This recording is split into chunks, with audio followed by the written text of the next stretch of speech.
सनातन में शादी एक संस्कार होती थी जो अब एक इवेंट बनकर रह गई है। पहले शादी समारोह मतलब दो लोगों को जुड़ने का एहसास कराते पवित्र विधि विधान, परस्पर दोनों पक्षों की पहचान कराते रीति रिवाज, नेक भी मान सम्मान होते थे। पहले हल्दी और मेहंदी ये सब घर अंदर हो जाता था, किसी को पता भी नहीं होता था। पहले जो शादियां मंडप के बिना तामझाम के होती थी वह भी शादियां ही होती थी और तब दाम्पत्य जीवन इससे कहीं ज्यादा सुखी थे।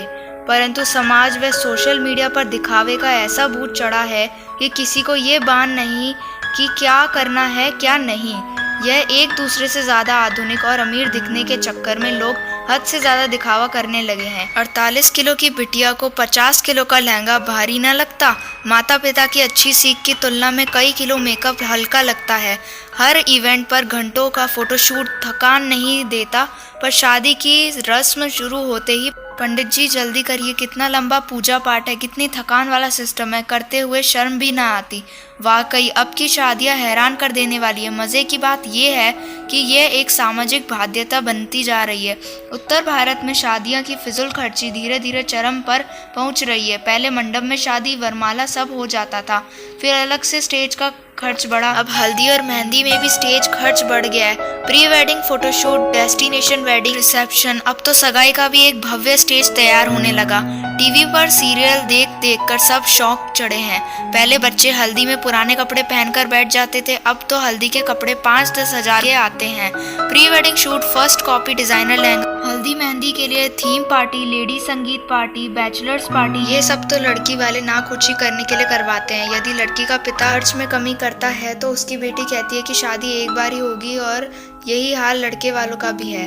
मजे की बात यह है कि स्वयं बेटा बेटी ही इतना फिल्मी तामझाम चाहते हैं, चाहे वो बात प्री वेडिंग शूट की हो या महिला संगीत की, कहीं कोई नियंत्रण नहीं है। लड़की का भविष्य सुरक्षित करने के बजाय पैसा पानी की तरह बहाते हैं।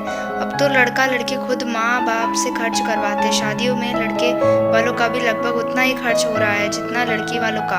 अब नियंत्रण की आवश्यकता जितना लड़की वालों को है उतना ही लड़के वालों को भी है। दोनों ही अपने दिखावे की नाकुची रखने के लिए कर्जा लेकर घी पी रहे हैं। कभी ये सब अमीरों रईसों के चोचले होते थे, लेकिन देखा देखी अब मिडिल क्लास और लोअर मिडिल क्लास वाले भी इसे फॉलो करने लगे। रिश्तों में मिठास खत्म, यह सब नौटंकी शुरू हो गई। एक मजबूत के चक्कर में दूसरा कमजोर भी फंस जा रहा है। कुछ वर्षों पहले ही शादी के बाद औकात से भव्य रिसेप्शन का क्रेज तेजी से बढ़ा। धीरे धीरे एक दूसरे से बड़ा दिखाने की होड़ एक सामाजिक बाध्यता बनती जा रही है।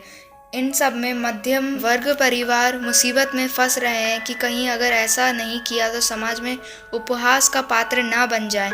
सोशल मीडिया और शादी का व्यापार करने वाली कंपनियां इसमें मुख्य भूमिका निभा रही हैं।